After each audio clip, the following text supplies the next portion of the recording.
लोगों ने प्रत्यक्ष अपनी आंखों से स्वयं गवाही, मेरी आंखें हैं, किस तरह से बिजली गिरी और इस रिहायशी इलाके में बाबा भोलेनाथ ने अपने भक्तों की रक्षा करते हुए उस बिजली को अपने ऊपर समा लिया।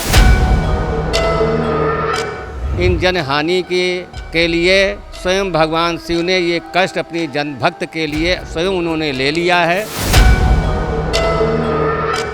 विपदा ही थी पर बाबा ने अपने ऊपर ही ले लिया। बहुत बड़ा प्रलय आने वाला था।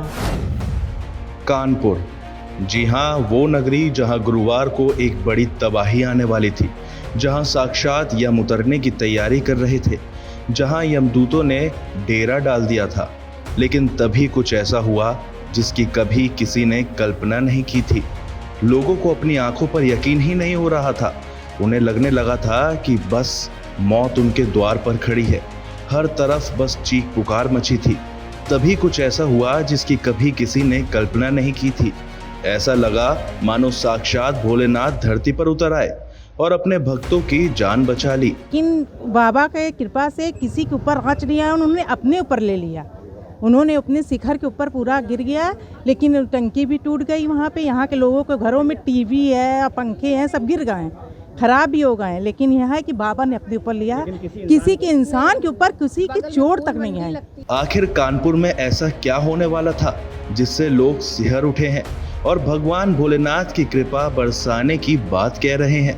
चलिए वो भी बताते हैं आपको। कहते हैं कि प्रलय जब आने वाला होता है तो भगवान ही रक्षा करते हैं। ऐसा ही कुछ कानपुर में हुआ है। बिजली गिरी और बिजली ऐसे इलाके में गिरी जो एक घनी आबादी है। आप देख सकते हैं ये कैलाश मंदिर का एक इलाका है जो घनी आबादी है। यहाँ पर 150 साल पुराना ये कैलाश मंदिर है, जहाँ पर एक सफेद शिवलिंग यहाँ पर मौजूद है जो एशिया में एकमात्र शिवलिंग माना जाता है। और जिस तरह से आप देख सकते हैं कि आसपास कितने घर बने हुए हैं, यहाँ लोग रहते हैं। यहाँ पर सुबह 6:30 बजे बिजली गिरी है।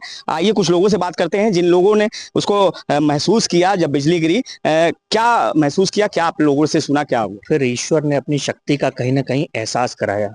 सुबह हम लोग सभी कोई कहीं ना कहीं, कोई अपने बच्चों को छोड़ने के लिए जा रहा था, कोई टहलने के जा रहा था। लगभग 5:30 पौने 6 बजा होगा और इतनी तेज आवाज आई कि बिल्कुल सब कोई, बच्चे से लेकर हर कोई आसपास सब कोई सहम गए।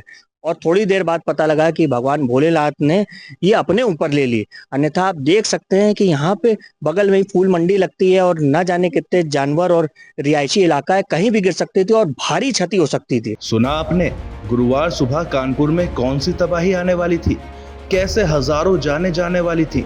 लेकिन भोलेनाथ ने अपने भक्तों पर कृपा बरसाते हुए कोई बड़ा हादसा होने से बचा लिया। बाबा भोलेनाथ ने सृष्टि को बचाने के लिए जहर पिया था जो नीलकंठ कहलाए।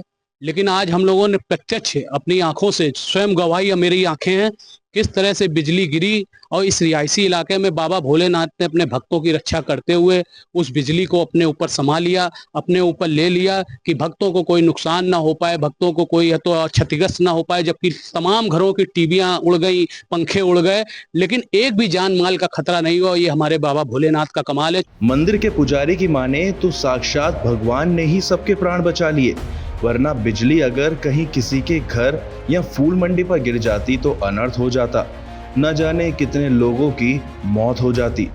आकाशीय बिजली जिससे जो जनहानि होना था, हजारों व्यक्ति की जनहानि से भगवान स्वयं कैलाशपति ने इन जनहानि के लिए स्वयं भगवान शिव ने ये कष्ट अपनी जन भक्त के लिए स्वयं उन्होंने ले लिया है। अर्थात मंदिर में जो थोड़ा नुकसान हुआ है वो ना के बराबर। अगर किसी बिल्डिंग में या किसी मोहल्ले में गिर जाती, हमारे पास मंदिर के बगल में फूल मंडी है, वहाँ हजारों की संख्या में उस समय प्रेजेंट टाइम में 6 बजे करीब 1000-1500 आदमी था। गुरुवार की इस घटना के बाद कैलाशनाथ प्रांगण में पूजा अर्चना शुरू कर दी गई है। बता दें कि कानपुर के कैलाश मंदिर का इतिहास 200 साल पुराना है। यहाँ सफेद शिवलिंग की पूजा की जाती है। भगवान के इस मंदिर में लोगों की बड़ी आस्था है। शायद भक्तों की इसी आस्था ने भोलेनाथ को उनकी रक्षा के लिए विवश कर दिया, नहीं तो कानपुर में भी केदारनाथ जैसी घटना हो सकती थी।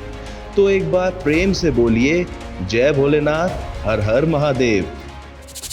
यूपी की हर खबर देखने और उनसे अपडेट रहने के लिए हमारे चैनल श्रेष्ठ यूपी को सब्सक्राइब और लाइक करें। साथ ही बेल आइकन को दबाना ना भूलें, जिससे हमारे हर वीडियो की जानकारी आप तक पहुंचती रहे।